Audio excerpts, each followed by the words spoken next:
Best podcast of the year, end of season review, and Marnie's here. Hi, guys.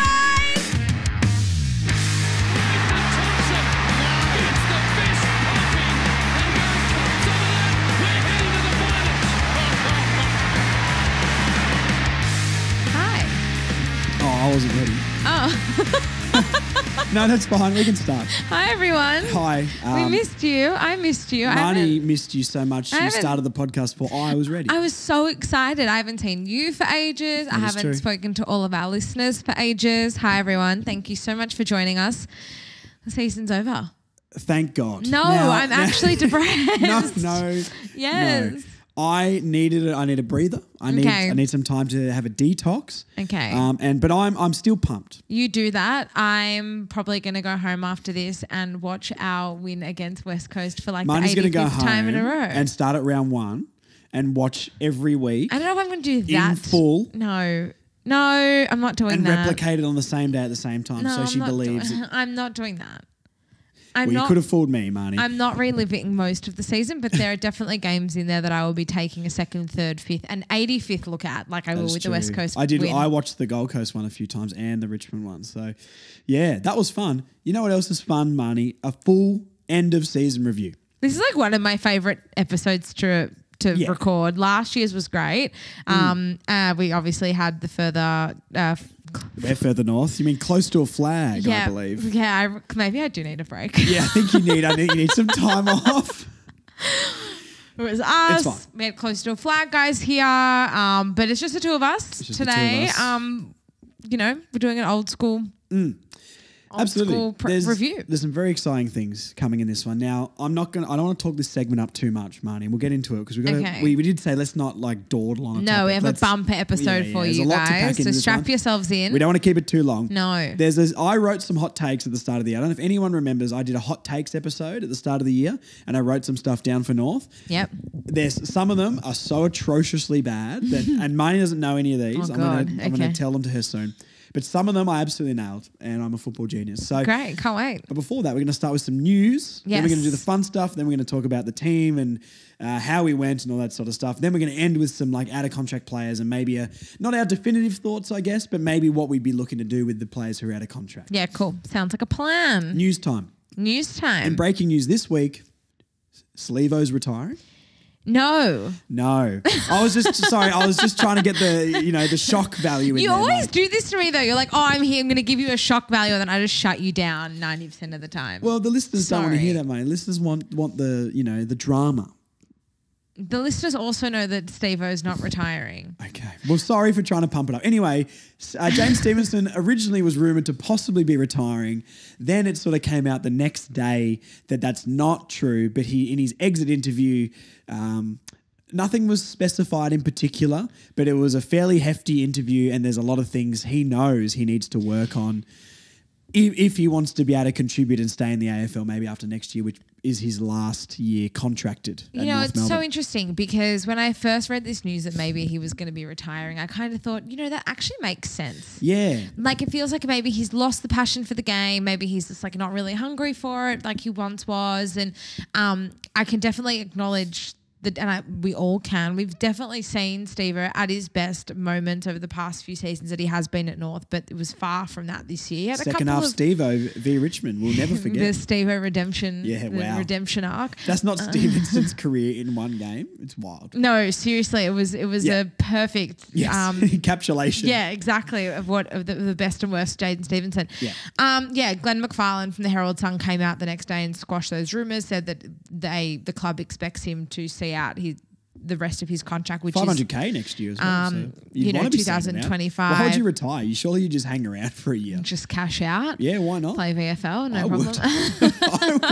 I would. But look, I think he can be a really valuable asset to the side. They've definitely got a lot of positive qualities about him. It's just being able to find them and bring out the best in them. And it's sad because at the start of last year, before Clarko stepped aside, I really thought he was playing some of his best footy. He seemed to really thrive under Clarko, and then things sort of took a turn in the second half of the season. Obviously, Brett Ratton, stepped in charge, and things just sort of didn't really look the same for Steve-O, unfortunately. So I hope that there were some stern words in his exit interview, and he can go away over the off season and have a really long, hard think about what he wants to do next season and beyond. And it was interesting in the preseason as well. Best. Yeah, like remember he was sort of talking about wanting to step up as a leader and took Dersma under his wing and all that sort of stuff. And I don't doubt that he's done that stuff. No, neither do I. But I guess it's interesting to see, like, there's a lot of talk from James. Not that he was pumping himself up or anything like that, but he was saying the right things, but maybe didn't translate to his performances. And I wonder what it is because, we can all agree how talented he is. Yeah.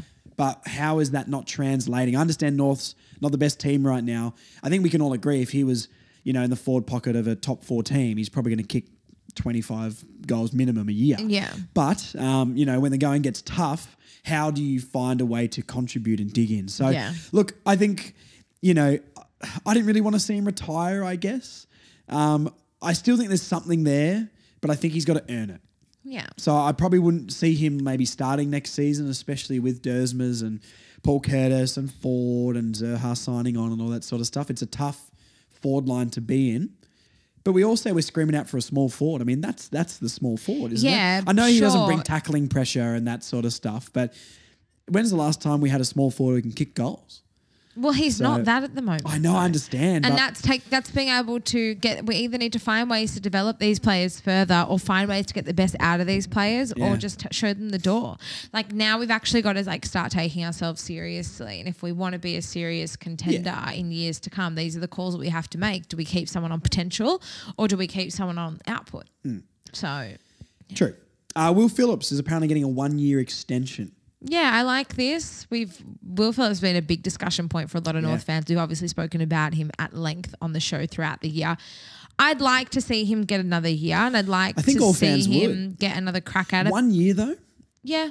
He hasn't shown, and I don't think he's shown enough to suggest that he deserves any more than that. Interesting. I'd probably say, I think he deserves maybe a couple. I agree with you. I think we all want Will Phillips to work out. And when he came in and tagged, we were all just like, oh my God, we found the player. Yeah. I feel like I said that not just me, but a lot of people sort of said that last year about him maybe being a bit more of an inside midfielder, but that didn't come to fruition as well. A 1-year extension, I don't know, after a month or so ago getting linked with a 2-year and then it sort of went nowhere. Now it's a 1 year. Do you think the club believes in him?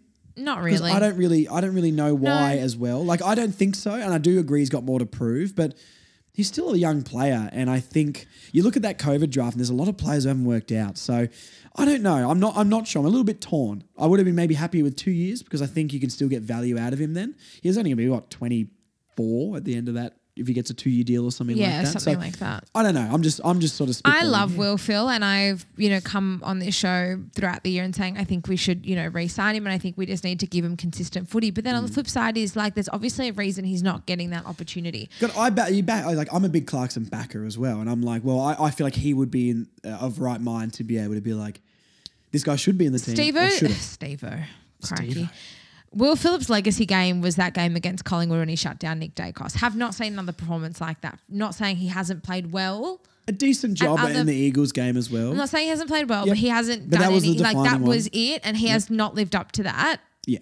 Now, to be fair, there are very few players in the AFL that you could sit here and say that player is like a Nick Dacos. Getting dropped against the Bulldogs, though, is very interesting, though, right? Because I understand people are like, he wouldn't have been able to go with Bont. I mean, you would have said that for Dacos as well. If someone before that Collingwood game went, Will Phillips is going to tag Nick Dacos out of the game. The physical frame of Bont is a lot more imposing. I understand that, but if I said to you that he's going to tag Dacos, you would have been like, oh my God, that's terrifying. Yeah, that's true. And then he did it. So, and look, yes, you're probably not going to tag, no one can tag Bont, but you could probably limit him slightly or tag McRae or Treloar. Their midfield kills us every game. So anyway, look, this isn't a discussion about Will Phil, but just look, 1 year, glad he's going to stay. It's not confirmed by the club yet, but very strong. It would be nice to see him get 1 more year. I think he showed enough to me that he deserves it.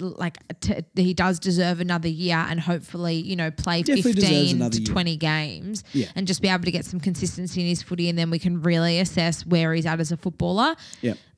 am I annoyed that it's not more than a year if it ends up coming to fruition? I'm not annoyed. I don't think he's really, and I love Will Phil as a person. I think he's got potential as a player, but clubs aren't banging down the door looking for him either. Like you said before, we've got to make some big calls as well 100%. as a football club, because we've got to bring in experience, which we're going to talk about in a second. But we know what we need to bring in, and I think the club is fairly aligned with maybe fan view on what we need as well, which actually makes me feel a lot better going into this off season. Mm-hmm. There's a lot of experience getting delisted or potentially getting delisted at clubs as well. So there's plenty of players for us to get that I think can contribute. If a Wilfield had to make way, look, I'm not going to say Wilfield goes out, Luke Parker comes in, but if I could choose, it's an upgrade. Of course. So anyway, glad Wilfield's going to stay for a year. Hope he proves himself. Hope he gets another deal. You know, and I'll just say one more thing quickly before we move on. Stevenson and Wilfield are both top 10 draft picks. Crazy, yeah. If these guys were in the 30s, would we be having this same discussion so passionately? Probably not. Probably not. But I guess higher draft pick comes with bigger like Steve-O's contract alone suggests that he should be performing more. Of course. Anyway, there's two guys who are fighting for All-Australian. Their teams have not come out. The fan-voted team did come out, and Jerry and Sheasel were both in that. God, I hope they get it. I feel like North don't get the love, so I'm not too optimistic. Yeah. But it was really good to see that the fans voted for those guys. It's nice to see that, like, across the competition, we always talk about how this player at North is criminally underrated or that player. I don't think we could ever say that about Harry Sheasel. We probably couldn't up until today, and we probably won't ever again. He's definitely one of the most watched players in the AFL. He's so impressive on and off the field, and the noise about him becoming captain is becoming louder and louder and louder. I had a discussion about this at the barbershop today. Yeah. And this is not on the topic we're on, so I'm going to keep it brief. A lot of people at the barbershop have been saying Sheasel should be captain. I'm like, you just don't put a 19-year-old as captain. Like, he will be captain one day, 100%. But for me, not now.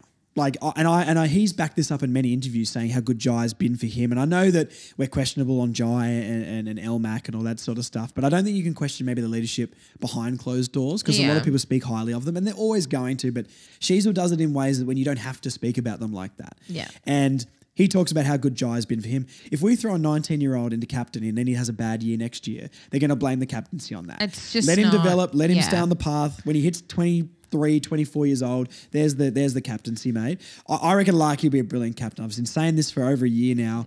For me, it'd be like a Larky captain. You chuck Shees and Jai as vice. I'd love Elmac and Core and all that to still be in the leadership group and that sort of stuff. So that would be maybe my preferred. But anyway, I think this isn't about Sheasel being captain. No, of course. I agree. I think Larky would be a great choice for captain. Yeah. No, I mean, is there a more improved player in the competition than Tristan Xerri? Probably not. There's not a more improved player from one season to another in history than Tristan Xerri.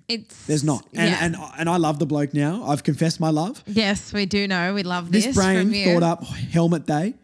Okay. I'm the leader of the Tristan Xerri fan club now. I've got my helmet right here, and I always sleep with it by my side. Yes, you have flexed that a few times. Yes, and I will continue to do that. Good, I'm hoping to improve great. our set one day and get a little foam head. We put the helmet on. Do you know? I actually haven't been on the podcast since.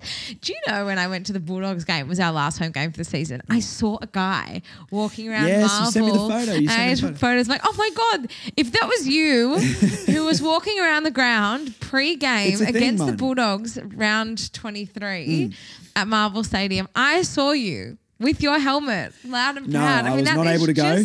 Thank God. That is incredible. Yes. Anyway, it was awesome. And I think it's just been incredible the way that, and like we've always said, we want to be proven wrong on this pod, and we want 100%. things that we say to, obviously turn around. And this is something that we're so glad to be wrong about. Yeah. And I just can't wait to see him only get better again next season. 100%. I do think Max Gawn is going to get in. I don't think that's correct, but I think, unfortunately, they're going to side with the better team, even though the D's are falling apart right now. And I think they'll side with Gawn because of the body of work, which is not what the award's about, but I think that's just how it goes, unfortunately. So, look, I would be putting him in there. If the fans think the North Melbourne ruckman has been the best in the league, he's been the best in the league. And that's as definitive as it gets. Couldn't care less about journalists. They don't have any more credibility than a fan to know who's playing well or not. You know what I mean? So I think they'll go with Gawn, but it's so wrong. All Australian Blazers or not, we are so proud of both of them and the seasons that they've had. And best of luck to them tonight when we finish recording. We'll find out if they have indeed made it. And Nick Dacos is a Harry Sheezer from Timu. Anyway, Sheezer... Put that on a T-shirt. Sheezer has won the best young player.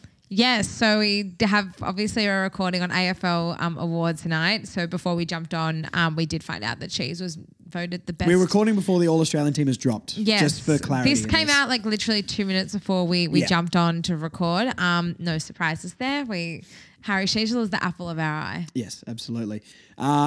It's interesting. I love Harry Sheezel, Marnie. And how can you not? But he is elevated so much again this season that it's just... What can this guy be? Literally whatever he wants. There's no roof on this bloke. He is a gun, and we've got a genuine gem that will bring this club back to good times. If that's near or far, I couldn't tell you. We need a lot of work. But if this guy's here, which he is, he's got 6 more years, 5 more years, whatever it is. He's here. We're going to be okay. The word star and superstar is thrown around, like it's going out of fashion these days. But he is a legitimate. He's a legitimate superstar and, He's 19, Marnie. I know. It's crazy. 19. It's actually mind-blowing. I'm so excited for a future with Harry Sheezel in it. Speaking of the future, let's talk about a couple of players who've been linked to this week. Now, these are probably the 2 players that have been linked the strongest this week. Can I just say I hate trade period. I love the trade period. I hate it I don't think so much. I don't think anything is true. Look, what did I say the second that Viney was linked to us? I said no chance. No chance. Now, there's 2 guys who've been linked to us this week. One of them, no chance in hell. The other one, I think we could get. Yeah, okay. Houston from Port Adelaide. Houston. I don't like any Port Adelaide players coming to our club. I know just for Pittard, Marnie is the apple of your eye. Back. But other than Pittard was the best player we ever got from the Power. Did I miss anybody? You should have in that? just left it as best player ever. Justin Pittard is the best player I've ever seen play for North in my time. Dan Houston is not coming to the North Melbourne Football Club. Let's just cancel that out now. There's no way. He's going to probably be All-Australian. Again. He's not going to come to the 17th place club in the league. So look, if he does... Crazier things have happened. Are you coming just for money, mate? I'm going to be concerned. Anyway, it's a great club. Clarko seems cool. You get to hang out with Shees all day. Chom's a good bloke. But come on, mate. Look, that's not happening. Memory from the Saints, optimist over here. No, the realist. And we are not. Yeah, and we're going to trade for Petrarca too. Would you trade Will Phil for Petrarca right now? No, I wouldn't either. Memory from the Saints has been linked. Apparently going to be delisted, I think, or at least put on the chopping block. No, sorry, he wasn't delisted because they announced because Seb Ross got delisted, which is crazy. There's another one that I would be going straight away to get. Absolutely. Why? He's a list clogger. Experience, played so many games, would be cheap. Yeah, but there's plenty of players that are experienced that have played lots of games who add nothing. I don't think he'd add nothing. I think he's played over 200 games. He's list been clogger. a good player. I wouldn't touch him. I would like him. I don't think. I'm not saying maybe from a. I think that is more like a Liam Shields signing to me. I just think he's been an experienced player. He puts his head over the ball. Is he a great player now? No, but if we got him for a couple of years for leadership, we need to replace Shields, Greenwood, all these guys who are going to go because they're older. And now I wouldn't be touching Seb Ross. Anyway, this isn't the discussion. Anyway, yeah, Tim Membry I quite like. I think he does feel a need. It would definitely feel a need in the short term alongside Larky. Not a bad player. Yeah, I mean he would probably come as a delisted free agent, I would expect. So in that we didn't have to give anything up for him. I think that's something I would explore. That feels a positional need as well as a bit of experience. He's an average, maybe slightly above average footballer. We're not going to be able to attract anyone who's better than slightly above average at the moment, though. Yeah, so we need to make smart choices to fill gaps. The fact we got it, I know people have different opinions on Zach Fisher. I think Zach Fisher was a great get. I know he's not the greatest player in the world, but for our club, where we've been the last 5 years, to get a guy like that is massive for us. I don't think we're going to get a player as good as Zach Fisher in the trade period. I would say Griffin Logue is probably a bigger coup in recent times than Zach Fisher. I think Zach Fisher's a bigger name. I think Griffin Logue. Yeah, because Griffin Logue came from Fremantle. Yeah, but that's probably true. But I'd say that it goes a long way into getting the player. Also, Griffin Logue, like, wanting to come helped us a lot. I know Zach Fisher did eventually, but, like, with Membry, I think that's probably as good as we'll get when it comes to be able to getting talent in. Look, I would love a Luke Parker, and I do kind of think that that's going to be the best we can get. Luke Parker's a much better player than Membry. But when you look at maybe gettable key position players around the league, I don't think we're going to get much better than a Membry or something like that unless we can pull off something, unless Brady Rawlings is firing up the kitchen again to pull off some sort of crazy trade. Membry, I'd take it. 100%. Yeah, I think 2-3 years back up Larky. 2 years. I think he would really help Larky out. He would probably come across cheap because St Kilda don't want him, so it's sort of a low risk situation. I think that's something that I think we should explore. I think it'd be worth exploring. I wouldn't touch Seb Ross. It'd be such a North Melbourne thing to do. Interesting. To get excited. Look, I'm not saying Seb Ross is going to come in. No, but like, we're 70th on the ladder. We barely win a game any season. We need players who have experience even to be around the club. Who are going to enhance the list, and he's not going to do that. I'm skeptical on how much we can enhance the list with our performance this season or winning 3 games again. I think we improved so much as a club, but I think the outside world is going to be pretty blind to that unless Clarkson has a way to convince people. So, look, I'm not saying bring in Seb Ross and play him 22 games. I think Seb Ross would be a cheap get if he could come in and cover a couple of games, a handful of games in a season, but just set some more standards around the club. That's more what I was saying. I'm not saying go out and we must get him. So before people start messaging me like you always do, please don't tell me that I'm an idiot for saying we need to get Seb Ross. Don't put words in Josh's mouth. Yes, what I mean is if we sign him on the cheap to be a backup, play a lot of twos, but set standards around the club, who's got experience, who's played at a higher level for decent enough teams, I just think him replacing what we maybe thought Shields was going to be. Shields turned out to play way more than we all thought. But that sort of role, what we think, why not if he's cheap? This wasn't about Seb Ross. We're going to move on. It's my hot takes time. Okay. Are you ready? Guys, Josh, did you talk about this at the start of the show? I did. We did a whole thing teasing the public. Yeah. So Josh did an episode at the start of the season. We did one together listening to your hot takes and reacting to your hot takes. But about a week before that, earlier in the year, Josh recorded an episode with his hot takes. I've listened to the episode at the time. I haven't revisited the episode. You wouldn't remember what I said though, right? No, I don't. So we're going to go through that now. I'm not looking at the list. Marnie's not going to look at the screen. It's right in front of me here. So please don't cheat. You can look at the camera here, Marnie. Okay. Look at the screen to the viewers. Look to the wall. Look into their eyes, Marnie. Hi, everyone. Connect with the audience. Okay, I'm ready. Okay. We've got about 10 hot takes here. We'll just roll through them quickly. Rapid fire. Okay.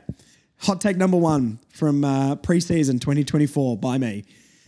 North finish above Hawthorn.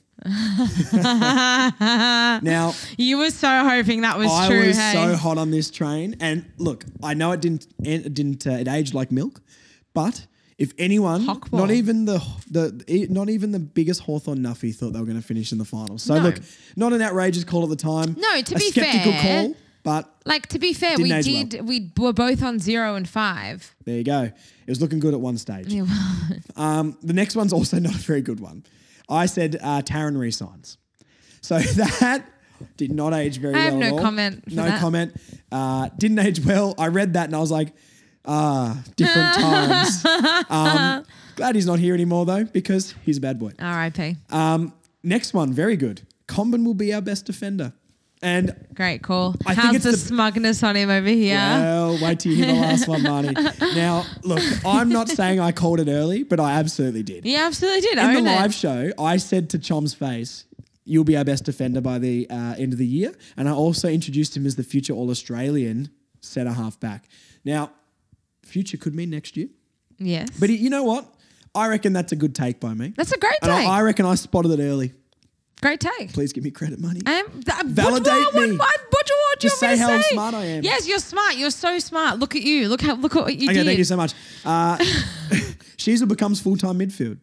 I think kind of. I mean, half forward mid, but he went into the midfield. Yeah, I mean, he moved away. I think he moved away from the back line. Yes. Into more of that midfield. He moved him to an attacking role. I just read the next one. It's shocking. Sorry. So Shiza becomes full-time midfield. I think I'll give myself a half tick on that one. I think it's a pretty cold take, though. I think most people thought that would happen eventually with his skills, but good call. Got that one. Yeah, that's right. not actually a hot take, but I think not a hot take. You did get it right, so that's all that matters, right? Oh, Marnie. Oh, no. This one's bad. CCJ is like his backup. He got injured in the first.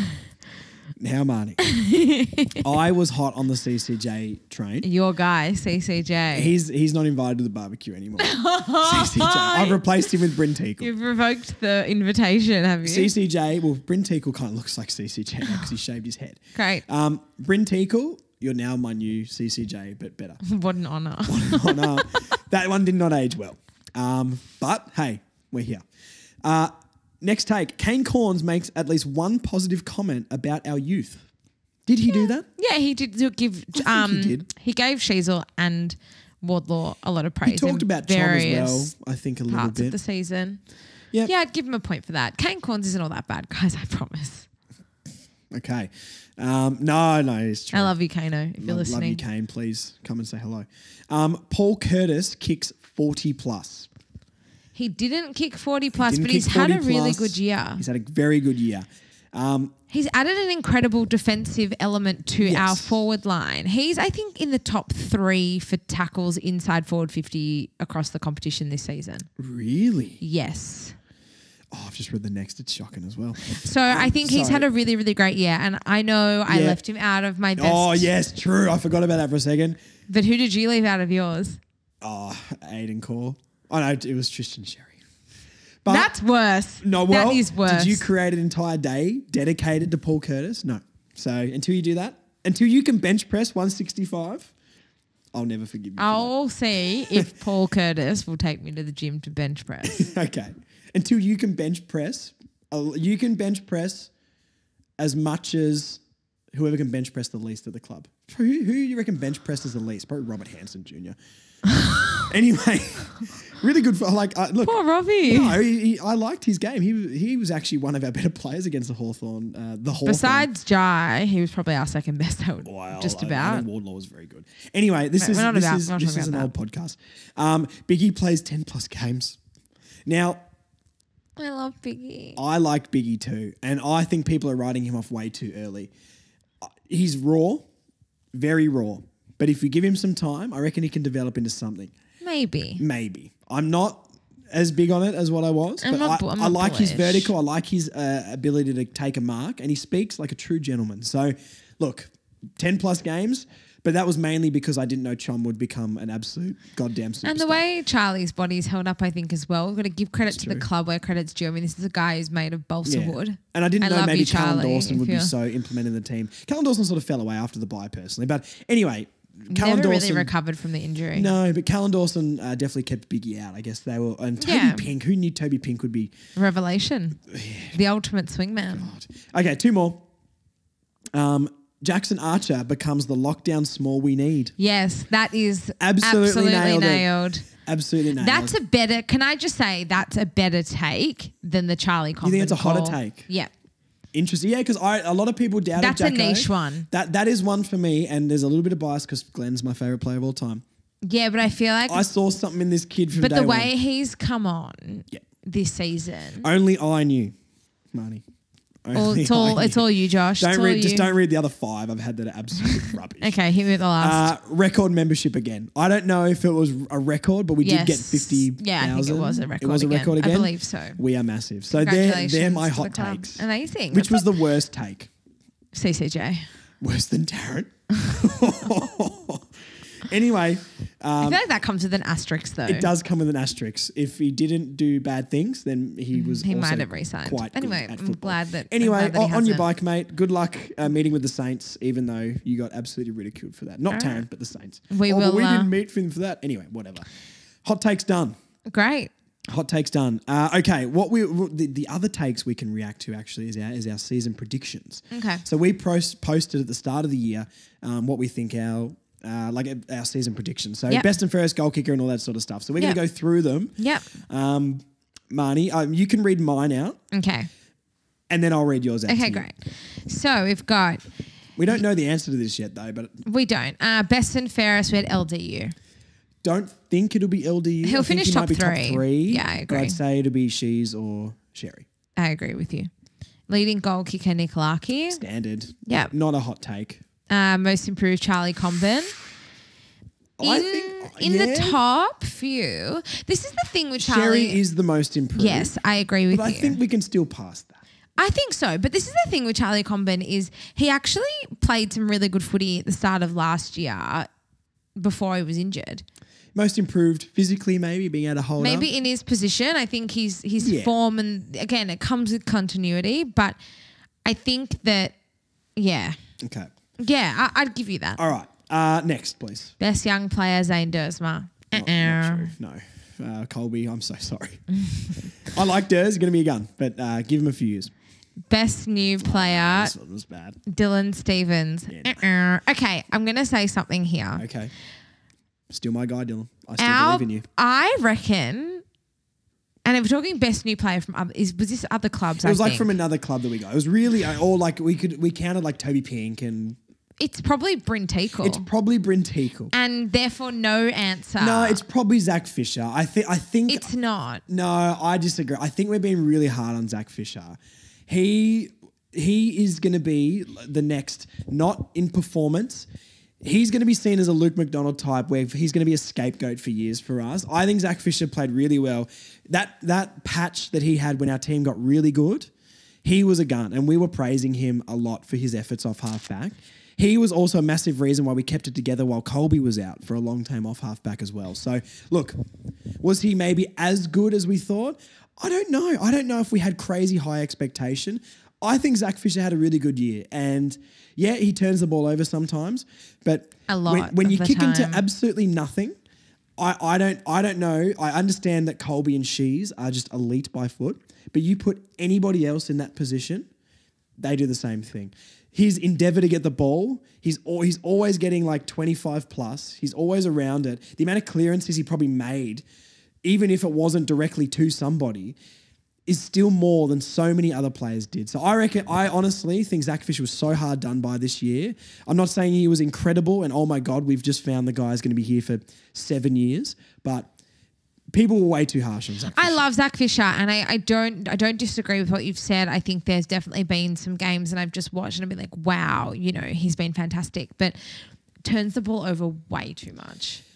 Yeah. And I do get under pressure, a lot of players do make mistakes. I would but like to see again, the numbers against some other players. Though, It just comes back to that whole thing of though, like if we're looking to improve across the board and start making our way up the ladder, we do. And Zach Fisher, while he is not a senior player like an Aiden Core, or a Liam Shields, he is, an experienced player. And I think that he does need to take some responsibility. He had some howlers this year. He had some very good games as well, but he had some absolute howlers. And I really appreciate the endeavour. I think it's harsh. I appreciate his hunt for the ball. But for me, I haven't been disappointed, but I also haven't been impressed. I sort of just sit somewhere in the middle, and I don't know how it would have looked if we had kept him fit the whole year. I understand. Look, I think it's harsh. But- I think he would get like a 6 or 7 out of 10 for the season for me. But anyway, we're going to do all that sort of stuff. But coming back to that point, I think our best new player was Bryn Teakle, to be honest with you. Yeah, I still think Fisher did had higher highs. I love Bryn Teakle. I know. I love Bryn I know. Teakle. But trust me, Marnie, I like Bryn Teakle. But I know. I think we're harsh on Fisher. Anyway, let's keep going. Surprise All-Australian George Wardlaw. No. George. Consistency, George, please. How many wins? 6. Oh, God. Oh, my God, I wish. Ladder, yeah. One can dream. God, imagine a utopia, Marnie, of 6 wins. That's bloody I'd love double. that so much. Anyway. Ladder prediction 16th. Yeah, I mean, just close enough. I Close think, enough. yeah, I knew what realm we'd be in. Everyone roasted me for that in the live show too. And the biggest grudge match, Hawthorn. Yeah, can't stand them. Was that our biggest grudge match though? Maybe personally for you. Personally, The for me. first one was, the second one wasn't. Yeah. Cool. I don't want to talk about that. Okay, Same. let's run through yours quickly. Best and fairest was the same, LDU. Okay. Leading goal kicker was the same in Larky. Yeah. Most improved, Charlie Lazaro. Oh, No, don't Charlie Lazaro. That's so I love emasculating. Charlie. No, yes, we all love Charlie. He seems really nice. I'd like to hang out with him. Sweetheart. Okay. I got that wrong. Not the best pick. No, wrong. I love Charlie. Best young player, Colby McKercher. Ding, ding, ding. Football genius. Best new player, Zach Fisher. Oh. Wow. If only, you had my brain. You'll give me a pass for that. No. No, not with what you just said. You're literally on the record. No, fair. Saying that is not true. That's fair. Fair. Okay. Surprise All-Australian, Bailey Scott. No chance. Shame. How many wins? 6 as well. Ooh. Ladder position, 15th. Shot for the Stars, Marnie. Wow. In what utopia are you living in? And biggest grudge match was Essendon, which was a very boring game. So I'd say Josh wins, I think. Sure. Anyway. That's going to make you happy, doll. No worries. Okay, we're going to take a quick break. I don't think we'll put anything in the middle of this, but... We'll see you on the other side of this. We'll see you in a sec. Do you guys really want us to go through every game of season 2024? Yes, they do. Now, what we're going to do is a quick season recap. All I'm going to do is I'm going to read out, we're going to go from round 1 to 24. We're going to read out the results and just say a memory we have of the game. Okay. And sort of get a rough trajectory of where our season was at, even though we all kind of know. Round 1, against the Giants. This is actually not a bad performance from us. Not a bad performance. We all came away from this. It was a 39-point loss. I think they kicked some late, but... we all came away from this going, you know what? It was just the better team that won. Yes. Unfortunately, my memory is Josh Goda's Achilles. Oh. I hope he comes back and is a gun next season. But yeah, I think for me, that's probably what stands out the most, bar the performance being what we thought was very solid. Yeah.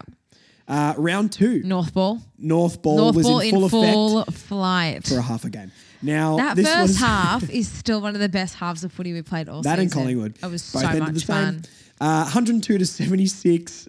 We got up by 46 points by memory. I don't know if they've still got the snake here. They do. Yeah. Look, it doesn't really tell me exactly how far we got up, but we got up in this game. I think it was about 45, 46 points we got up. And what's your biggest highlight from this game? All I remember, unfortunately, was Carlton Coleman Jones. Is that the game? I don't think. No, I think that was Carlton.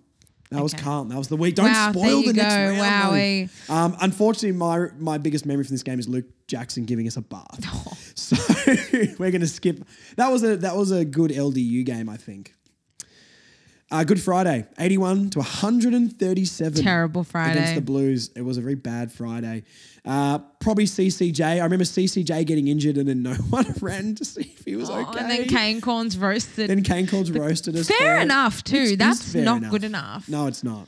But yeah, I don't. We sort of hung with them for a bit, didn't we, though? Sort of like the first half, we sort of hung around. Yeah, do you know what I remember? It was that third quarter. How many free kicks? Oh, that was when we gave away 6 50-metre penalties. In the game. Rubbish. Yeah. Rubbish. Yeah. Yeah. We sort of hung around the first and then, Not really. Early in the third, really we were a couple of goals down. Anyway, this was when Tom Powell was really cooking as well. We were like, oh my God, Tom Powell's the greatest midfielder in the league. Wow. Round 4. Okay. Gather round. Oh, God. That was 70 points. Hugh Greenwood kicked a really, really nice goal. It's the first game that Hugh and Charlie played together for the season. They were both included. That was their first game of the year. Yeah. And I just remember myself on the phone to you and my dad, both of you trying to talk me off a ledge because I was like, I'm going to Adelaide. Marnie was like, oh my God, I'm going to try Adelaide. Yeah. And I got a ticket. I got a ticket for the game. It was the Thursday night. The game sold out. And I'm like, I'm going to Adelaide. It was Friday, like 4:40 in Norwood. I was like, I'm going. And my dad's like, no, you're not. And Josh is like, no, you're not. And thank God she didn't because it was a 70-point belting. But I want to see my boys play. You know, I did not see Hugh Greenwood play a game live this year. He played 3 games of the year, Gather Round, Geelong, and in Darwin against the Suns. Ugh, yuck. Well, my biggest memory from this game is Chomp. Yep. And his interview after the game was like, that's a leader. Very upset. That's the moment. We were already in love with Chomp. But that was the moment I was like, I'm truly in love with you. my prediction for the season is coming true. Yeah. Okay, I can't remember. Oh God, 139 to 64. We played the Cats down in Geelong. Yeah. I just remember watching this one, and it was just the most routine Cats score. Jeremy Cameron taking the piss. As per usual. This game was rubbish. Great. So we're going to skip along from that one. Round 6. How exciting is the? Oh, God, no, it's not. 113 to 68 when we were both 0-5. Oh, memories. Us and Hawthorn. My biggest memory is this is the most depressed I've ever been at a sporting event in my entire life, and I hope my life never gets lower than that point there. Both in at 0-5. My grudge against the Hawks, we all know is real. So disappointing. So this was Nick Larkey's 100th game. Oh, was it? Sorry, Nick. Great celebration of Nick Larkey. This game was the tipping point for me to call upon the one and only Curtis Taylor to return. Oh, was it? That was the moment you knew. Wowee. So we need a little bit of Curtis Taylor. Well, magic. It doesn't get better next week because we played the Crows in Hobart. So this game, I remember, was Luke McDonald's interview after the game. Yes, that is right. That is a moment. That's one of, for me, that was one of the biggest moments of the year, to be honest. We spoke about that at length at the time. We always talk about that interview. Yeah, I think that was definitely the moment from this game for me. We were lost by 57, so that was great. Honestly, I don't have a memory at all from this game. I think I turned it off. Fair. Hobart, I hate you. The St Kilda game. Now, North St Kilda is the most dead fixture you could ever have. These games are notoriously rubbish. The Saints won by 38 points. I remember us sticking around in this game, and they kicked away late. Am I right in saying that? No, don't worry about it. I was not. We sort of hung around a little bit, and then they did kick away in the fourth a little bit. But the Snakes suggest we were slightly out of it. What was it at halftime? 54 to 26. Don't worry, guys. My memory is bad. It was 20 to 26 at quarter time, though. So what I remember from this game is that Aiden Core drove home and emptied his pockets, and a little Max King popped out. And there was a bit of candy. This was one of Aiden Core's iconic performances of the year. Yes. The Kingslayer game. Yes, he held Max King to just the one goal. Zerha 3 goals. What are some stats here? Colby 30 touches. Your man Zach Fisher 30 touches. With really bad efficiency because we came on and argued about that. Did we? Yes, we Only did. you would remember our arguments, Marnie. Yes, because he said he played well and I said his disposal was terrible. So basically the same argument we just had like 20 minutes ago. Fantastic. Let's go to the next week. Oh my God, the first half of the year was rubbish, wasn't it? 120 to 52. We lost to the Suns in Darwin. The wettest, sweatiest game I've ever seen in my life. I've never seen a bunch of blokes look like they've been swimming in olive oil more than that game there. That was Hugh's last game for North. Wow. And what a moment it was. Nearly 70-point loss. No memory of that except how sweaty everybody was. Do you want to actually do remember speaking of Hugh Greenwood? Of course, it's about Hugh Greenwood. Yeah. That week. So we did this campaign with North Closer to a Flag at the start of the year to get Charlie Comben into the side. Oh, yes. So we actually did this in the lead up to this game for Hugh Greenwood, and he ended up playing that game. So I'm not saying that we have a massive influence over the North Melbourne Football Club. And that's fine. But that's exactly what we have. We do. Oh, the Suns beat the Cats this week. Anyway, sorry, that's not what we're talking about. God, we lost again. 106 to 66 to the Bombers at Marvel Stadium. What happened in this game? Aiden caught on Carl Langford. Oh, that's right. Another legacy Langford didn't game. kick one till the last quarter, did he? Yeah. Yes. My guy. I don't remember a single thing about armor. this game. Should we check out some stats and see if it triggers my memory? I have a rubbish memory for Miller Bergman played. Oh. He probably got concussed. Peter Wright kicked 4 goals. LDU, 2 goals. Did he kick a really nice one on the run? That, I think you're thinking of the Richmond game. I don't know. He had a couple of those this year. Anyway, looks like no one else. Oh, Curtis Taylor, superstar. Jaden Stevenson. Toby Pink. Harry Hughes at 32. Nothing's coming to my mind. It's about that Aiden core on Carl It's the Langford. Aiden core. Yeah, I'd say that's probably the biggest thing. I remember Marnie made sure I understood. Yes. He gave him praise that week too. Oh, God. Down by 59 points to Port Adelaide at Blunston Arena, 107 to 48. I don't want to remember that game, so we're going to skip to brighter times. That was the first half of the season wrapped. That was the first half of the season done. Oh, no. A big win against the Eagles. 9 points. What's Jai Simpkin clutch goal. Just Jai Simpkin legacy game. Tone setter at the start as well. The Paul Curtis goal in the last quarter. The Paul Curtis to win goal. the game. Yes, there's a lot going. The Jackson Archer played, which is good. Larky 5, that's right. Wow, where you Larky got on the scoreboard. Your man Zach Fisher, 36 touches, Marnie. You can't leave this bloke out of the team. Jai Simpkin legacy game. Yeah, it was Jai Simpkin legacy game. So good. Okay, well that was way more fun. Such a great game. Then, that was my favourite game of the year, I think. This is going to be 1 point to Collingwood. It's Aiden Core's bump on Bo McQuarrie that sent him his bench press on Bo McQuarrie. That is Now this is top shelf. But this first half was scintillating. It's like the most fun I've had at the footy for a very, very, very long time. My memory of this game that's when Tristan Joe kicked one from the boundary line and put the arms out and went, I don't know. That was my best memory, absolutely. I remember at halftime as well being so scared because all the fans outside Bay 29 were getting together and we were like, I don't think we can hold it. And then I was like, we're going to win, guys. I come bouncing in. Oh, yeah. Marnie coming in thinking, oh, yeah, we're going to win every game for the rest of the year.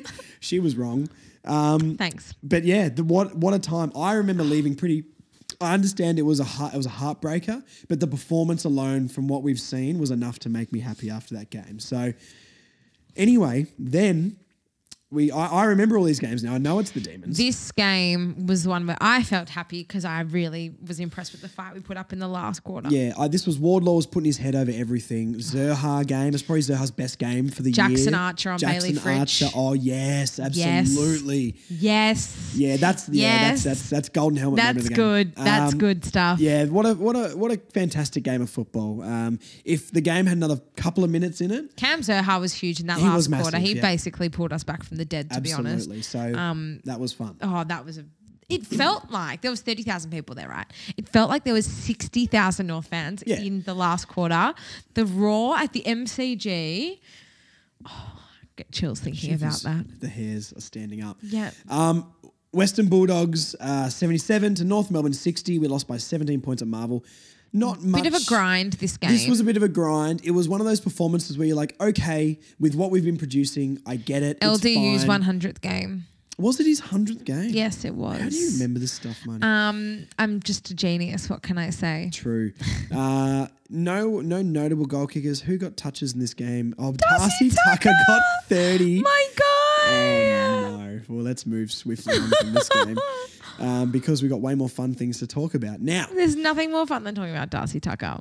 What about a North Melbourne win, Marnie? On my 30th birthday. On Marnie's 30th birthday. Oh, my God, this was... Oh, I was going to say, my 30th birthday is next year, but it's in January. So maybe we'll win a preseason game. Maybe we can watch this back at your 30th next year. That sounds awful. Can I say a speech? You can MC. Done. Okay. Lock me in. God. Anyway, can't wait. North Melbourne won a game. This was my favourite game of the year. No, actually it wasn't. Sorry. Our first win in Melbourne. My favourite win comes later. But, this was my surprise, favourite. What is it? There's no more left. This is my favourite win. This is Marnie's favourite win. Yeah. Look, we held on in this game enough. You know, 4 points is a bit touch and go. But it was a seesawing affair in the first half. And then we managed to actually get on top in the third quarter and we really sort of stamped our mark on the game. And then the Suns, despite not being able to function away from home, they are the better side and we were able to, withstand the pressure. Colby's run. This was Colby's run. The run down the wing. Yeah. This was scintillating the same, football. Yeah, because that was the one and he delivered it right on Larky's chest. Oh, my God. Oh, that is moment of the game. Yeah. I like that his meters gain is exactly 6.662 too. It's nice and the devil. Nice and neat. Oh, Jesus. Sheasel 35, Colby 37 touches, LDU 30. What a complete performance. This was an awesome game. What a fantastic day that was. That was my first win in a stadium in 6 years. So that's pretty sad. And but anyway. I was at the end of the game. You were drunk on the other side of the ground. I was drunk on the side of the ground and then I ran down to the fence and Aiden Core came over and I was like, and he gave me a hug and he said, happy birthday. So thank you, Aiden. I love you. All right, let's move on from that. Well, let's move on from this too because we got belted by the Swans, 138-59. I remember Toby Pink's legacy game. Yeah. Toby Pink kicked a goal on the run and then got dropped the next week. Toby. Stop, buddy. I just can't talk to the players like that. You talk to them like they're me. 7. Yeah, I do. You've got toxic tendencies. You're lucky you've got qualities outside of that make up for them because you've got some rubbish tendencies. So, okay, Marnie's lost us. I'm going to commentate here while she loses her mind. This is YouTube content. You can see Marnie. I don't hate you, Marnie. I'm just saying there's some tendencies that are toxic. I'm actually crying. Yeah, she's crying. We've been watching on YouTube. If you're watching on YouTube, trust me, it's worth it. Screenshot Marnie's crying face. Anyway, we played the Swans. Marnie, don't cry into the mic. Put the mic down and let me commentate this game.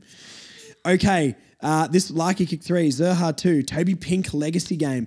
This game was over at quarter time. It was over Basically. very, very quickly. This felt like first half of the season North. Other than Toby Pink legacy game, do you remember anything else about it? No. I just remember Errol Gordon got about 107 touches. So Pop off, Errol.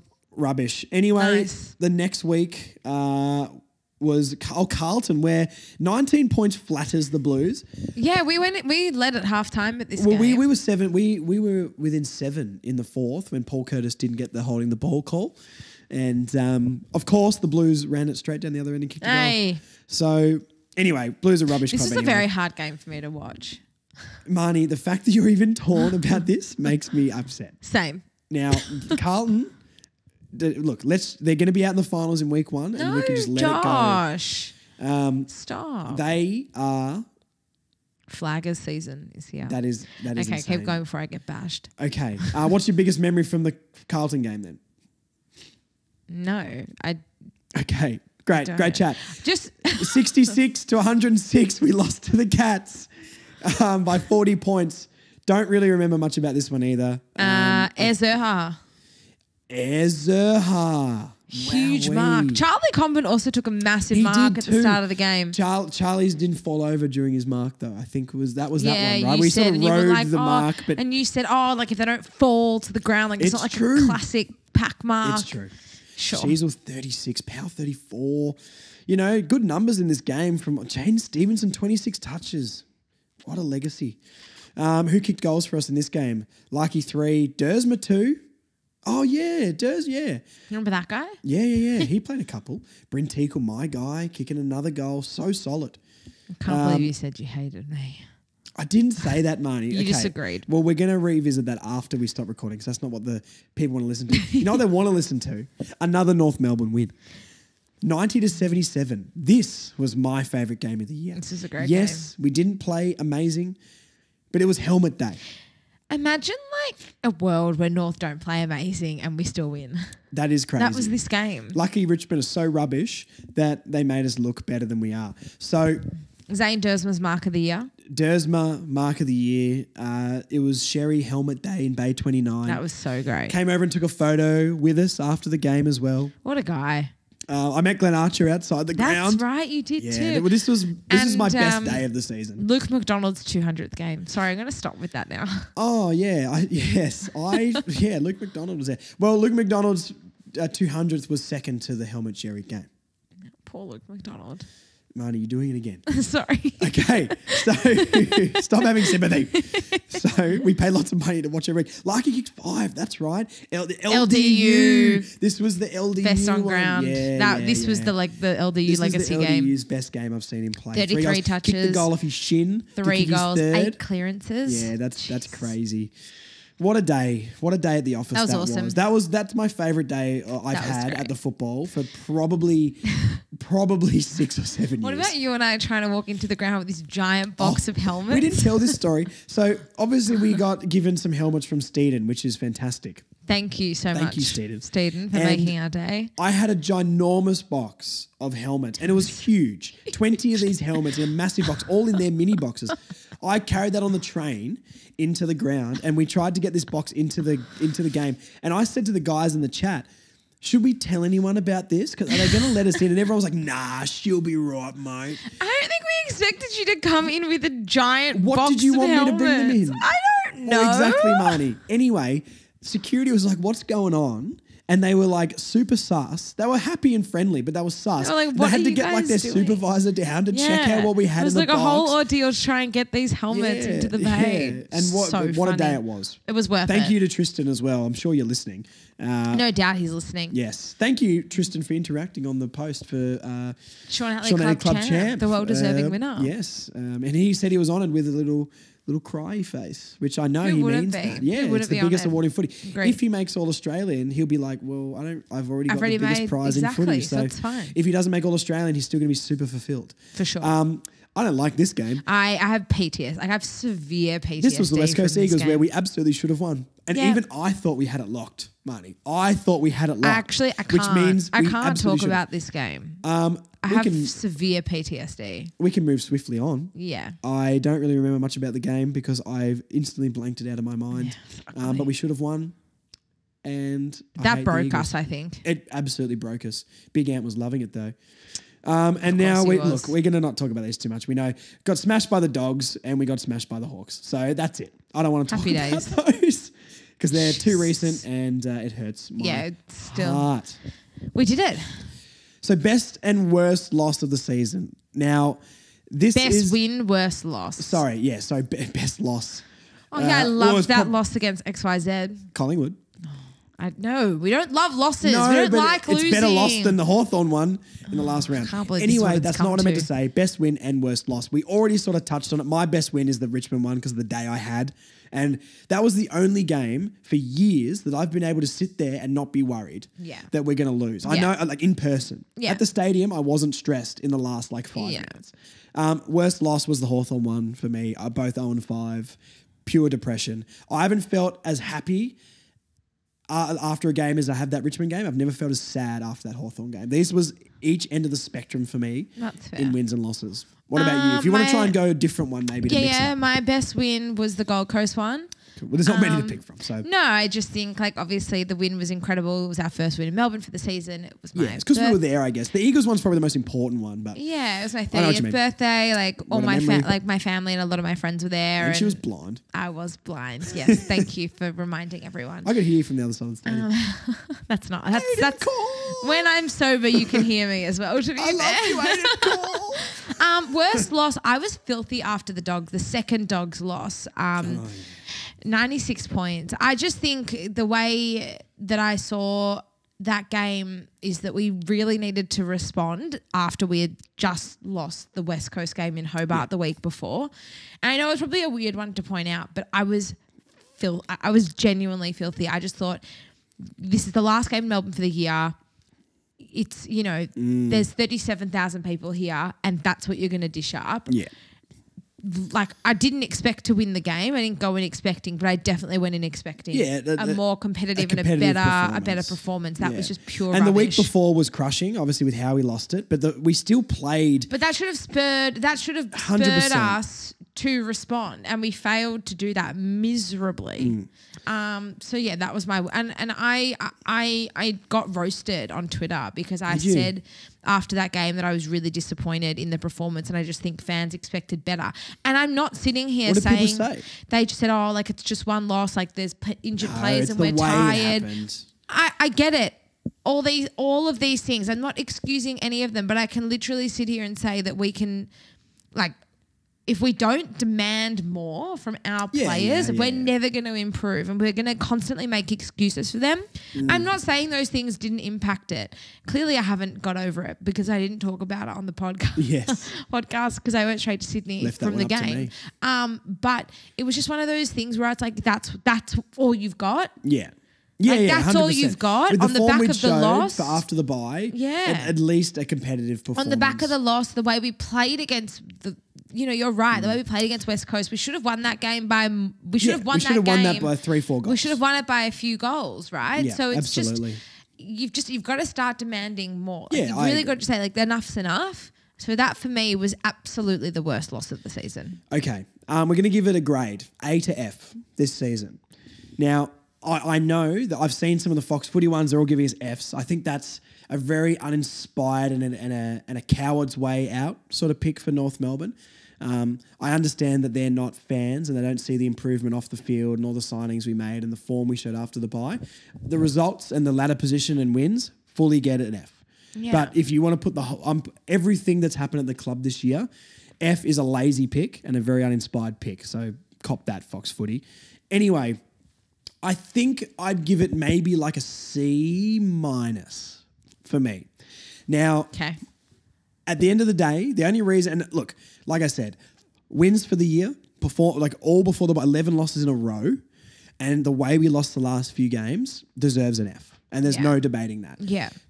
The culture off the field seems like it's turned around completely. We've had the emergence of Chom and Archer and Powell and all these other guys. Colby being a gun in his first season. Sheasel on another level. Jerry. You know, there's so much positive there as well. All the young guns signing on as well and I think committing the to the club. re-signings have definitely been a huge positive for us. That I think, like from the outside looking in at North, I think it's an F season, and I understand that Fox Footy pick. But when you want to take it from the inside out, that bumps us up for me. I think C is maybe a little bit too high. If you told me at the start of the year we get 3 wins, I would have been like, nah, not acceptable. Yeah. So it's a C- for me. But I think year on year, I'm still confident. The last 2 losses, putting them out of my mind, we had nothing to play for. It wasn't good enough, but we've made the right. We've made big improvements off the field. I think we can all agree you got to turn it around off the field before you turn around on the field. So I would say C- for me. I'd probably say a D. I'm not too far off from you. And I think you can really make a case for some big positives but some big negatives too. I mean, realistically, lower percentage than we had last season. True. Which is not great. Yeah. And we only won 3 games. We were able to register some scores over 100 points this season, which that's great. We were able to, there are obviously games we were able to remain competitive in, but then on the flip side, like some of those games should have won. We should have beaten Fremantle. We should have beaten West Coast both times. Should have beaten Collingwood. Should have beaten in Melbourne. Like these games we should have won, and we could have won. We probably could have beaten, if we were a little bit better, we probably could have beaten West Coast. The Bulldogs, that first Bulldogs game, we probably could have beaten Carlton in the second game. So, there's a host of things. I think the re-signings, huge. Massive. I think people underestimate that too. Yeah. Like if honestly we all thought Zerha was done, did we think we were going to re-sign like 10 of them? No way. No, and I do agree with you. The emergence of Sherry and Archer, Chom, exactly, all these guys, and then the further development of LDU, and obviously Nikolaki didn't have as dominant season as he did last year, but shows he's going to be a consistent great forward in this league, though. But then also he had help. I mean, Paul Curtis had a great season as well. Eddie Bryn Ford Teakle chipped in. Bryn Teakle came in. He was a surprise packet. So look, I guess there's definitely positives and negatives. I just think overall, I would have liked more tangible improvement, and that is the thing for me. I'm not saying that the re-signings are great and they're really positive and they're going to steer us in the right direction. I'm not discounting any of that, but we won 3 games. Yeah. And our percentage was lower than it was last year. The thing that I think counteracts the percentage for me is the performances consistently from bye up until the Eagles game at the end of the year were pretty good. And last year we got a win in the first round, 2 wins, nothing, and then won the last game, which is a token game. Yeah. So look, I think percentage being lower is not good enough, but we showed more signs that we can compete this year. And if we had, like when Ratton was our coach, we got a couple of performances here and there, but it wasn't like the good performances this year. And we did it week in, week out for like 2 months basically. So I think that means more. Once again, not getting the results is not good enough. And that's why I think people outside North are going to look at 3 wins and go, rubbish, they didn't improve at all. I don't think that's true. Like I said, I think to just give us an F without acknowledging all the re-signings and the nearly beating the Pies and nearly we should have won that Eagles game or challenging the Blues and all that sort of stuff. I think it's, once again, just no research and an easy take from a fan base that is not massive, so they're not going to roast you, right? It's a soft take. But, I like that the improvement was sustained for like a 2-month period, which we didn't do the year before. Yeah. So that and look, I'm still giving us a C-. I'm not trying to convince you to give it B. No, I know what but you mean. But it's like, you know what I mean. Yeah, I do. Moment of the season for us. I mean, look, I've already sort of talked about it. It's helmet day for me. That was fantastic. I think the live show as well for Definitely, us personally at the was start of the awesome. year was fantastic, and we really hope we can do another one in the preseason next year, make it bigger and better. Yeah, I guess I've sort of talked about my What moments about of the on season. field? On field, And not a win, like a no, moment, I know, like a single moment. I think I would maybe pick like LDU's game against Richmond. Yep. I know it's the same game I'm talking about, or like we had the Dersma hanger as well. Like That's good. it was so good. Yeah. I can't remember nothing else is really sticking out to me. I think the Aiden Core bench press was really good. That's obviously my favourite moment of the season. But yeah. I do want to throw one more in there because we haven't spoken about Okay, it. It was Tristan Sherry's run down and Oh, tackle of on Liam Ryan. course. That is the OG Golden Helmet moment. That I just created thought the about that award. before. Oh my God. That was unbelievable. That was no, I'm changing my mind. That is moment of the season. That's on-field moment of the season. On-field for you. moment of the season. Yeah, mine was definitely the Aiden Core bench press. Yeah. Shout I've out to watched LDU in that. that game and Dersma's hanger. But I've watched that so many times. oh yeah, I can't believe I didn't remember that. There's been so much to take in and so much So to much forget. excitement. Anyway, yes, I thought about that moment. That was special. Sort of continuing on from our A and F grades, I guess, though. Mm-hmm. So we've sort of said here, how are we feeling about the team at this point? And I guess, I don't know. Are we happy? Are we not? I don't know how to feel about it. I guess, look, I'm going to sum it up in a sentence, and we'll maybe both go on a sentence before we take one more rest. Yeah. I think that North Melbourne, I think we improved. There's two ways I'm going to explain this. I think we improved everything bar wins, and I know the percentage comes hand in hand with that. I think we improved nearly everything except for the win column for us. Off the field culturally, Clarkson has done an incredible job and gets absolutely no praise for it. Not even praise, just acknowledgement. Gets absolutely no praise. Even David King talking about Clarkson can't make these guys better throughout the week was absolutely rubbish. Like from a guy who loves the club and wants us to get better, having that take is such an uneducated take. I just don't agree with it whatsoever. I know he knows more about football than me, but if he can't see all those guys re-signing and the effort we put in so many games, I'm not saying it's good enough, but I think that's a crazy take. The other way I'm going to sum this one up is it sounds very sad, but it's very true. This year, we went from being one of the worst teams in AFL history to one of the worst teams in the AFL. And that isn't the most positive take, but it's true. Historically, we are one of the worst teams in AFL history over the last 5 years. Our performances this season would suggest going forward, we're not that team anymore.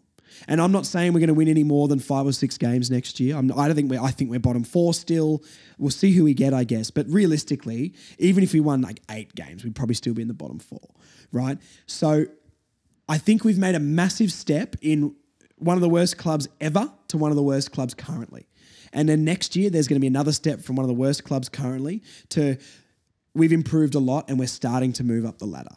But that is the best way I can sum up this season. Give us a sentence or two and then we'll... I just think that the pieces are now in place for us to start moving up the ladder. It's the first year that I felt like things are... They're moving in the starting. right direction, but I think next season now is so important for us to start seeing tangible success. And like I just touched on before, I think all these things are great, but when you look at the tangible success, all these re-signings suggest that we are heading in the right direction. But then on the flip side, we only won 3 games and we had a worse percentage than last year. So it's the same, you know. I think now is our time. If I have to summarize it sort of in one sentence, I think that now is the time we have to start doing this properly. Yeah. We've got to nail the draft period. We've got to nail the trade period. Yes. And we've got to nail the game plan so that we can start moving up the ladder, because I think that if we don't start to learn how to win and if we can't start, because it's all well and good to have a strong culture, club culture off field and, you know, things at the club to be moving in the right direction, but on field, we don't know how to win games. Yeah. And we need to start injecting that into the club, because if we don't, we're never gonna get anywhere. You're right with nailing the trade and free agency period, especially because you look at the games against the Pies or even the Eagles or the D's or anything like that. They're goals that are under a goal. The games that are under a goal, we lost by, right? Yeah. If we have a Luke Parker or an Ollie Wines, I'm not saying we're going to get these guys, but just as a hypothetical, say we've got an experienced, even Dylan Shield, like someone in that midfield. Please don't. Yes, I'd absolutely take this. What? Anyway. He's slow and old. They got rid of Hugh Greenwood for that reason. I love you, Hugh, but he played pretty well at the last month of the season. Anyway, look, we're going to talk about this a different time. If we had a big-bodied, experienced veteran midfielder to get one more clearance at the end of that, would Luke Parker stand in that midfield and go, I'm getting this clearance. The Pies have kicked 10 in a row. We're 1 point up. We need to make sure we get this clearance. He does it. Yeah. That for us can be the difference between a 3 and a 6 win season. One player like that getting one extra clearance a game, or one player being able to kick 25 goals next to Larky, who's a key forward to take some pressure off. And he kicks 2 goals in the Eagles game and it's done. Yeah. You know what I mean? So it is fine margins. When you're at the bottom of the ladder and one win is like 5 wins to another club, that means those 1%ers like that are so valuable. So if we can nail the trade period, I think you're right. It's finding a way to nail it, but it's also finding a way to get these players starting to believe in themselves, because if they believe they can do it, and it's something I think they showed they do though. You know, at the end of the season, I'm completely writing off. I think the last 2 games, not good enough, but nothing to play for. Mentally, they need to be stronger than that. But they showed consistently after that bye that they know they can do it. You like that D's performance to bring it back from being down. Yeah, but then the Collingwood and the second West Coast performance. Yeah, but the Collingwood one was great for me because it's like we were never expected to be even in that game. If North can put 50 on Collingwood in the first half, they can put 70 on us in the second. If you've got a 9-goal lead early in the third, you've got to be winning those games. I don't agree from where North is compared to Collingwood. Well, but I know what you mean, and they've yes, got to start, you should. but they've got to start aiming higher. That's what I'm saying. I know, but that performance wasn't a bad performance. It wasn't a bad performance, but the result's not excusable. If we went out in the street before that game and said how much are we going to win or lose by, everyone would have said we will lose by 6 goals. That's fine, but in the context of that game, you win it. I don't disagree. You can't. I don't think we can count that game to be a negative on us, like the Bulldogs loss or the Sydney loss. We definitely didn't go backwards. There's more positive to take from that game than negative. I'm not disagreeing with you, but I don't think the result's excusable still. Okay. Anyway, we're going to stop and then we're going to come back because I need a break. Okay. Sorry, we're back on. We're back on. Now Marnie stopped texting. I've been waiting impatiently. Family group chat. I was just catching up on the I'm not in that chat, goss. Marnie, and I thought we were like family. So anyway. We are like family. Is there a like family group chat? We can start one. That actually sounds kind of nice. That's cute. I'm going to ask you a question I didn't talk to you about because I've just thought of it. Do we split pick 2 or do we keep it? Ooh. You don't have to. This isn't your defining thoughts because we're going to do more trade stuff and draft stuff. I'm not mad about splitting it, but it obviously just depends on what the plan is. Like if we have a plan A, and that involves splitting the pick and we can execute it, then fine. But I don't want us to like split it and then have to settle for something that doesn't go our way. If we split it and don't get either a small forward or Nick Armstrong, I think it's Nick Armstrong is the guy who's the best key forward in the draft. I have no idea. Or a Smiley. If we don't get any of those prototypes we need and we split it, awful. And then Brady Rawlings should probably resign. Like maybe we split it and like one pick goes towards like bringing in a good player. If we don't get an experienced player and the other pick goes back into the draft. If you can trade it, If we don't come out of the draft with at least Smiley or Armstrong, I know you don't know too much about this, but we'll brief you on all this. Great, Just thanks. for the listeners. For me, if we don't come out with one of those guys or at least a guy who could potentially be a good small forward, on your bike, Brady. I'm done. Anyway, that's going to be more stuff for later podcasts. Let's talk about some players who are sort of in limbo. Yes, we're going to talk about all the out-of-contract players. We're just going to do a quick, would you give them a contract? Would you say goodbye? All that sort of stuff. Okay. All right, Blake Drury. No. Yeah, I'm the same. I think... I really like Blake Drury, but I just not. I mean, I've said it all year. I think if your best quality is leadership and you don't have another defining one, then I think you're probably not up to the level. I've heard he's a ripping bloke. But none of these are personal. No, none of these is personal at all. Yeah, absolutely not. I hope like Tristan Sherry. I mean, if he turns around next year and becomes All Australian, then I'll more than happily eat my words, and I'll make a day where we all dye our hair red. You know, not me, because that's me already. But anyway, everyone else Blake will. Drury Day. Oh, God. Get excited, North fans. It's coming to you in 2025, May 29, Blake Drury Day. No, I haven't seen enough, unfortunately, and I think we do have to make some tough cuts. Yeah, he's a very, I've said it, but he's a very Jack Marnie-esque player. Better than Jack Marnie, but like not quick, not tall, not strong. Seen more signs, yes. but I just don't know if it's enough But to he's lock not a him consistent in. goal threat. I maybe don't know. What's his best attribute bar leadership? What's his best on-field attribute? He's a pretty good kicker of the footy. Like, he's pretty accurate. Yeah. Anyway. Both in front of goal and then also like, you know, just being never able gets to actually chances to kick it at goal. move the ball down the ground by foot. He had a couple of good games. I think he played a decent one against Geelong where he pushed up the ground a lot and got a lot of marks. But once again, whatever. Lazaro, Charlie Lazaro. I think This is an interesting one. I think he will explore his options. I would like to keep him at North, but the thing is I just can't see him at the moment cracking into the midfield. It's hard after his pre-season how good he looked as well, and he did get opportunity. We can't say he didn't get his. No, he did. He did get opportunity, and he didn't. Well, Tom really Powell take bypassed him. He did, and especially like we need a midfielder to come in who's experienced. There's a high chance I think we get another mid in the draft as well, which I know people will lose their minds over.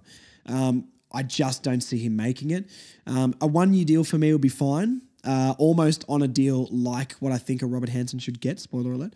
But, you know, maybe a VFL player, and if your form's worthy, get into the ones and see if you can hold your spot. But a 1 year at most. I would love a world where we could keep him. I'm a big fan of Charlie, also just around the club. Yeah, he seems really nice. He's one of my I'm so lucky to be able to, you know some of the players, and he's one of my favourite people at the football club. Yeah. He is just, I've always with a smile on his face. Even interacting with the close door flag boys. He's an incredible asset to the club off field. Yeah.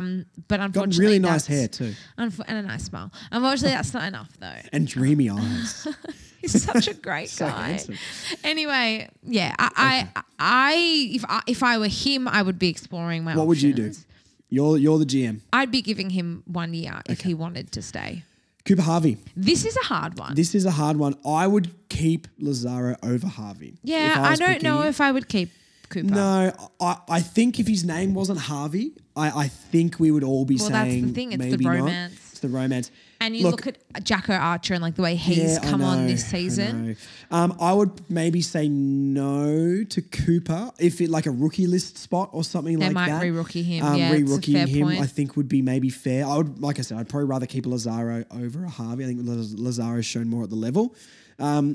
Really want Harvey to work out. Just too many players like him in the team. And I don't think he's a bad footballer. I think he could probably get picked up by another club and maybe make it to another team potentially. Yeah. But I think he's got enough talent there.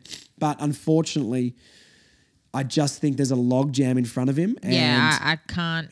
No games this year. I think I know he had a couple of injuries and stuff, but his preseason was very, very good as well. I think re-rookie at best. So do I. Now, your man. The guy with superstar potential. Curtis Taylor. I was on there for a bit. Well, not really, Marnie. No, he was fine, but I don't think he was. No, sadly, I think we've seen the end of Curtis Taylor. If he's willing to play in the twos and for a 1 year deal, I think him as depth is fine. I'd love to keep him. This is what we would do personally. That hybrid, pushing up forward. Also, a beautiful kick of goal. Think about all the Carlton VFL team. There's a bunch of people that can come in and play in their ones. I don't think getting rid of guys like him who have a lot of AFL experience is the best move. Is me keeping him saying I think he's going to be in our team? No. Do you think he's a superstar? No. But he's a superstar in how he mingles off the field. The weekend's coming. Maybe he'll get a photo with the weekend. Maybe he will. No one cares about my emo bands. It's not a phase, Mum. I was going to say 21 Pilots are coming out, so maybe you get a pair of 21 Pilots. I'm seeing Ocean Grove as well. I don't know if any of you listeners out there know Ocean Grove, a really cool Aussie band, very heavy though. They'd probably scare you. If anyone wants to go, let Josh know. He'll go with you. I'll be there in St Kilda whenever they're playing in October. Anyway, this is not what we're talking about. No, I would say Curtis Taylor, yes, I'd probably try and keep him as long as he's willing to be a VFL player and cover for someone. Because I think AFL experience and a depth player, he's got enough experience to do that. So I would say keep him, but I think he'll go. But I don't think he'll stay. Would you keep him though as a depth player? No. What about when someone gets injured? What about when if you get rid of a Harvey and like a Zerha goes down or a Curtis? Or Eddie Ford goes down. Do you think Curtis Taylor can come in and do a job for a couple of weeks? Yeah, I'd love to keep Curtis Taylor. Because you're talking about depth a lot and like and levels. Well, he's going to go from a player who played like 10 games to a player who's going to be in the twos all the time and maybe be depth. So I think that's a version of leveling maybe. Up. Anyway, Finbar. Yes. 100%. Yes. I think he's unlucky not to get a game. Especially the last couple of rounds, especially the last game. I agree, but I do think that Bryn Teakle held him. I 100% agree. Yeah. I've heard a little bit of negativity about Bryn Teakle, saying that he doesn't deserve his spot and bring in a Finbar.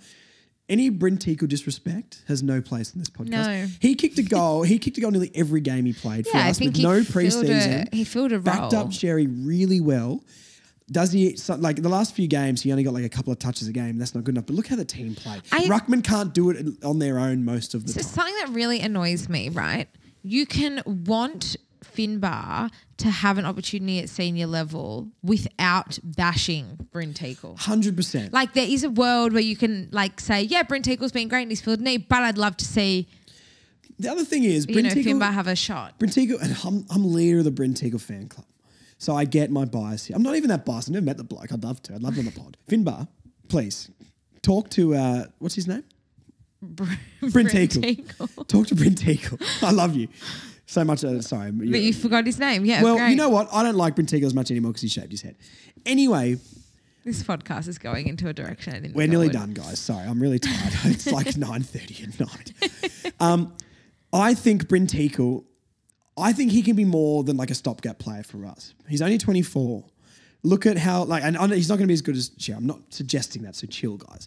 What I'm about to say, though, big guys come on about 23, 24 years old. He's only 24 years old. He's had no preseason with us. He came in and gave us an element that not even Sherry was doing with contested marking and goal kicking at the time. There's a player in there that can be a good player for us over the next few years.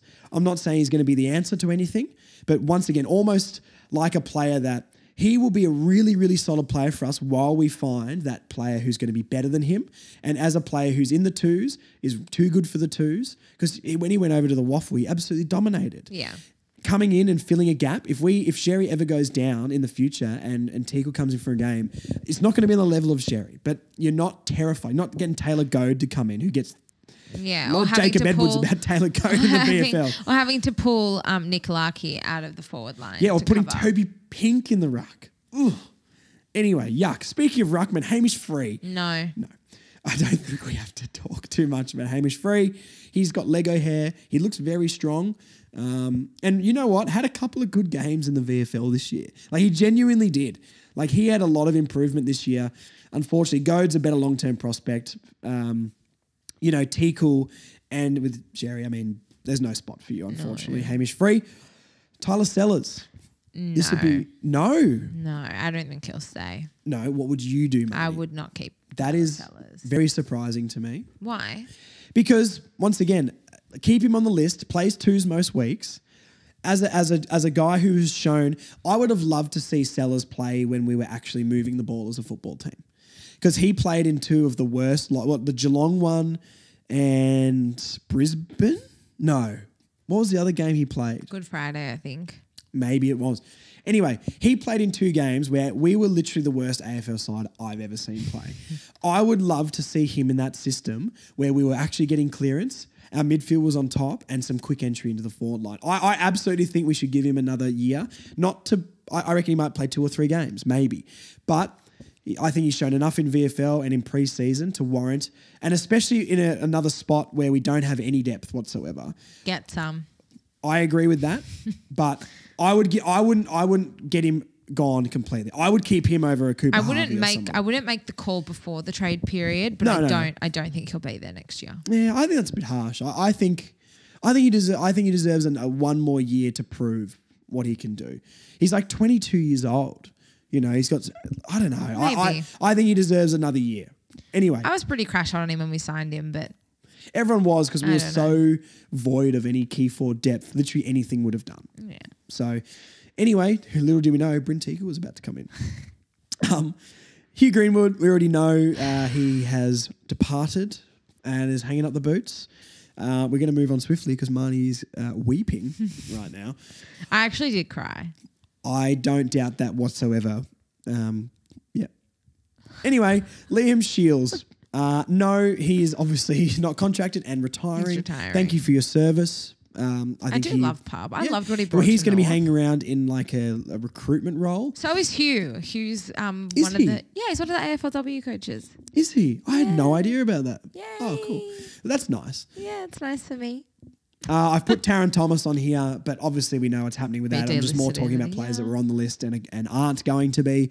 Obviously, I don't think anyone would suggest that we should keep him. Please no. On your bike, good luck, sir. Robert Hansen Jr. Yes, I would give him another contract, another year. I would as well. I was so not on board with this, and then the last 2 games of the season, he's shown so much. He was one of the shining. I mean, obviously, it was 2 of the worst losses we've had this year. Shining light might be a little bit strong. He was one of the shining lights. Better players on the ground. I just think that he finally started getting himself in better positions. He looked more confident when he was around the ball. He didn't look like he was sort of like backed scared to himself pick it up. in. He kicked a couple of goals. I would give him another year, and I think if he can continue on that trajectory, then he could be the answer to the small forward issues that we've got. I don't think he's ever going to be like the small forward for us. No, it's short term. I think he can fill a role while we find that player. But that's also kind of why I'd like to keep a Sellers or someone like that. Yeah. Phillips, I mean, we've already sort of talked about I would Will give him Phil. another Yes, year. we'd give him another year. And Teagle, I would give him another year as well. 100%. Is he out of? I thought that they get 18 months. They when either get 6 or 18. I think it's 18. I'm pretty sure they either get 6 or 18. I don't think everyone just gets 18 automatically. Okay. No, don't quote me on it, but I'm pretty sure if he I've doesn't heard. have a contract after this season, I would give him 1 more year. Yeah, don't quote me on that. Sorry if I'm wrong about that, everybody. But I think I heard like an interview about the mid-season draft, and they said you either get a 6-month contract or an 18-month contract. Okay. Because I'm pretty sure Geordie Payne's got the 18-month because he was higher, and then the second round of that draft, I go. think, gets a shorter contract. I'm not 100% sure, but I think it's like that. So Teagle, yes, 100%. I'd probably give him a couple, to be honest. I know, I think 1 is fine. They could probably One put a is trigger, fine. maybe a trigger. 1 is fine with maybe if Toby Pink can get a 1 year with a player option for trigger a second, Bryn Teagle absolutely gets that. Yeah, I think that is very reasonable. Yeah, well, that's about it. That's all the players. Geordie Payne, I mean, he's already got his extension, but hopefully he can break into the team as well. Yeah, it'd be nice to see him running around next year. Other than that, Marnie, that's our season review. Reviewed, Sort wrapped. of done. Thank you for sticking with us. Yes, For guys, the whole season. it's been a big year, and I guess we're now into our second season of the year, or the off season. Yeah. We've got the Sid Barker in a few weeks' time. For those Very of you who are exciting. going, I will see you there. And then we've got Josh's favourites: the trade, Wowee. the free agency, the draft period, and a bit of the Guys. women's probably as well dabbled in Yes, I'm going to try and get Rashaan on to do an AFLW preview. I want to educate myself more. there. and I'm it's going to great. get Same. what I was thinking I'll to listen do. to that. And you guys let me know if this is a good idea. You can let me know too, because I haven't actually talked to you about this. This is just something I thought of like just before we started. Here we go. I'm thinking, because I like the AFLW, went to the 2 games last year, we had should a really all good time. go. We should do a game. Yeah, absolutely. And I'd love to. I want to be more into the AFLW, but once again, I've said a lot, and I think this is the correct way to do it, is make it I don't feel like I have to get into it, but I want it to organically come. So Okay. I'm genuinely into the AFLW. Yeah. Had a great time last season, the prelim and the grand It's final. so much fun. It is really fun. It's like Great a kind of vibes. country footy, old school footy vibe. Really local footy vibes. It's really good. It's fun. I would maybe like to do a couple of podcasts every now and then, maybe tracking my progression with getting into AFLW Yeah, more. love that. So maybe some people who are trying to do that too can come along on Yeah. the journey with me to try and get into it a little bit more. Because I don't want to pretend I know more about the AFLW than I do, because that's not authentic. And, not maybe for our club, but I've heard some people on other podcasts sort of talk about AFLW, but I don't know, the information maybe wasn't there. And also I feel like maybe some people feel like they have to talk about it a little I'll bit. be in that with you. I want to make it natural and organic, and I want to get into it.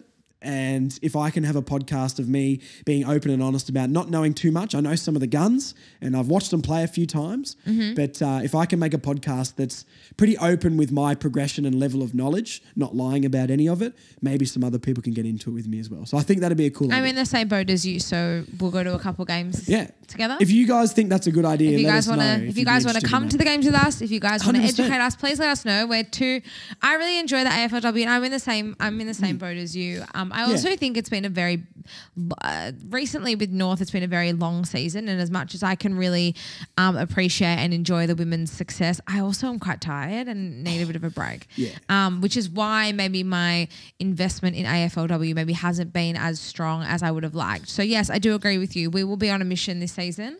I'm going to do my best. We'll get to a few games, so hopefully we'll see you guys there. Yeah. If you want to take us along with you and you're a mad AFLW fan and can teach us everything, then please let us know, because we definitely need a bit of education. Absolutely. And to follow that and more, stay up to date with us on socials, Further North Pod, across Facebook, Twitter, or X, Instagram, TikTok, and YouTube. We're YouTube, with it, if Marnie. you're watching, you can send Josh all the love mail in the world to furthernorthpod@gmail.com. We will see you guys very, very soon. Yes, there's going to be so much trade and free agency stuff coming. Maybe Marnie's not going to be a part of it quite as much, because we'll get Dylan and Joel back on because they're the experts. They are the experts. I could never do justice to them. No, but we'll get Marnie's thoughts on everything. Marnie will still be hanging around, guys. Trust me, I can't bloody get rid of her. So she's always hovering around like a fly sometimes.